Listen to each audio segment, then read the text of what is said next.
आज हूँ बुधवार तो मुझे यहाँ सका काण करमी काण रांधमी बोली भावली जेहेतु नवरात्र स्टार्ट है हजबैंड मुझे नवरात्र करुचे नॉनवेज नहीं खाइबार तो माँ घर यहाँ खाऊन तो मुझे हजबैंड को कहली भेज पोलो करदेमी क्या तो हजबैंड कहले भेज पोलो करदे तो यहाँ चलो भेज पोलो रेसिपी आपको सेयार करुचे जोहार सांग मैंने जे मासमली आपण को मोर मिनी ब्लॉग के बहुत बहुत स्वागत। यहाँ देखुन सकाल वीडियो आए तो वर्षा बहुत होता तो यहाँ मुझे पारा मान को चाउल देदेली यहाँ देखुन पूजा को टे पलि आईली तो यहाँ मुझे पूजा कर दौचे तो देखुन मोर पूजा सरीगलान तो देखुन आज सम्बलपुर आड़े बहुत ही वर्षा सांग मैंने तथापि मो छुआर जेहेतु एग्जाम है तो मो छुआ को यहाँ छाड़ी स्कूल तो यहाँ देखुन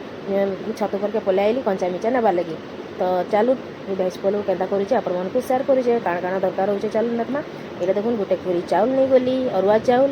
तो यहाँ देखुन प्याज 4टा बाकी काटी देछे यहाँ कंचा मिर्चा आलू यहाँ सोयाबीन के मुझे बुतरी देती गरम पानी थी तापर काजू यहाँ देखुन खड़ा मसला जैसे कि गरम मसला यहाँ मैगी मसला नहीं जाइए अदा लहसुन जीरा गरम मसलार पेस्ट यहाँ देखुन सब गुड़ मसला यहाँ पनीर टी नहीं जाइए पनीर नहीं पकाले भेज पोलो बना लगे तो मुझे टी भाविली पनीर टी नहीं जासी जेहेतु नॉनवेज नहीं खाऊँ तापर यहाँ देखुन चाउल केमी यहाँ गरम पानी थी यहाँ गोटे खोरी थी बुतरी देली तापर यहाँ जतकि मुझे नहीं सोयाबीन पनीर ये सब तेल थी यहाँ फ्राए कर दूचे आलू के भी फ्राए कर दूचे जतकि भी परिबा आपण माने नहीं थे सेटा को फ्राए कर देबे पहला तो फ्राए नहीं कले कि टेस्ट ना लगे तो यहाँ मुझे देखुन पनीर सोयाबीन आईटा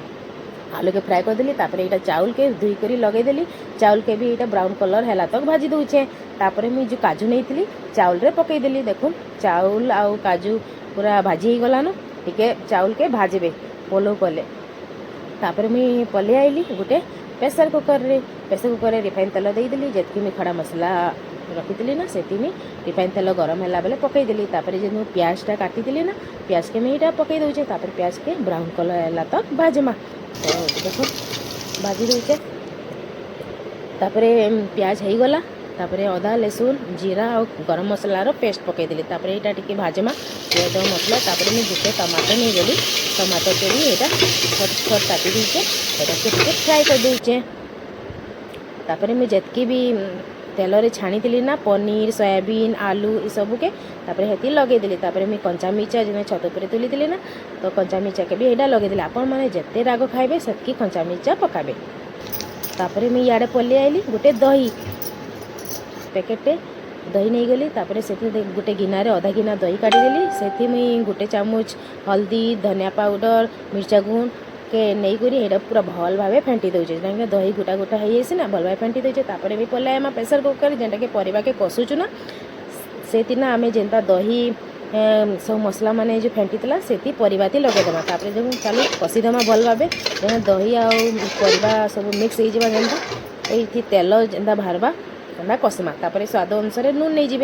जिते सांग मैंने पानी देवे ना से जब आपण को अलना लगवा से नून टी दे पारे आगे तो यहाँ स्वाद अनुसार नून देकर यहाँ भल भाव कषि दूचे तापर सांग मैंने चाउल के मुझे यहाँ भाजी थी ना तापर से लगेदेली तापर यहाँ भल भाव कषमा सब मिसेदेमा तेल भी भारी है तापर चलो पानी पकामा जेन खुरी थी मुझे चाउल नहीं थी ना से 2 खुरी बागी पानी मुझे गरम कर दीचे आपण मैंने गरम पानी ही नेबे पलौती ठंडा पानी नेले भल ना लगे तो गरम पानी ही पकावे तो मैं पानी पकईदेली तापर चलो ढांकनी देदेमा तो मुझे 4टा सीटी देदेमी चाउल अनुसार ना तापर देखो सीटी हो गला तापर चलो रायता बनामा बिना रायतार पलौ बिल्कुल भी भना लगे तो चलो प्याज काकुड़ी कंचा मिर्चा ये छोट छोट काटिदेली नून भी पकईदेली तापर पानी टी देदेमी तापर दही रायता हो गला तो आपण मानकु भेज पोलो रेसिपी आपन केनता लागला मते कमेंट शेयर करबे तो चलो पोलो केनता आइचे देखो बहुत ही बढ़िया आइचे कलरटा भी बहुत बढ़िया आइचे मुझे फास्ट टाइम यहाँ सांग मैंने बनईचे ना तो आपण मानकु ये रेसिपी केनता लागला मते कमेंट करबे आपण मानकर घरे बनाबे आपण मानकर फैमिली की भी बनेकी देबे तो चलो सर्व करमा यहाँ मोर लगे ये सर्व कर दूचे देखो पलौ दही रायता ये मैं छतु टी भाजी थी काकेट देखो आज लंच थाली केनता आइचे सांग मैंने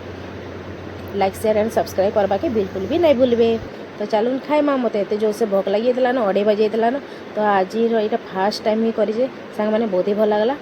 तो आज मिनी ब्लॉग आपण केनता लगला कमेंट करबे बाय बाय।